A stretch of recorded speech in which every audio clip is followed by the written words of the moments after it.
Ali da vidite kako mene prati aršin pravni od same mladosti. Čovjek Poljak iz zatvora, idete na suđenje isti dan sa nekim ljudima. I vi ste u marici, onoj koja dovozi do suda, od zatvora do suda. I bio je jedan Poljak koji je sreo jednu staru baku u starom delu grada u Düsseldorfu. Zbog burme koja je nosila venčana, a njen muž je umro u logoru, on joj je otkinuo ceo prst nožem, od čega je ona dobila infarkt.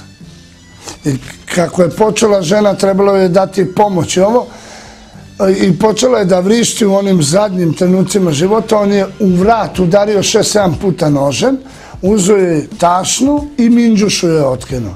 Kad je počeo da čupa drugu, naišli su ljudi, šta to radiš, i on je pobegao.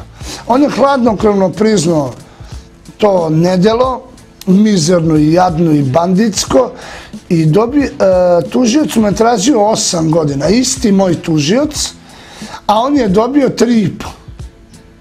A meni je za ovo što sam vam prethodno ispričao traženo maksimum 10 godina, koliko može maloletniku da se da.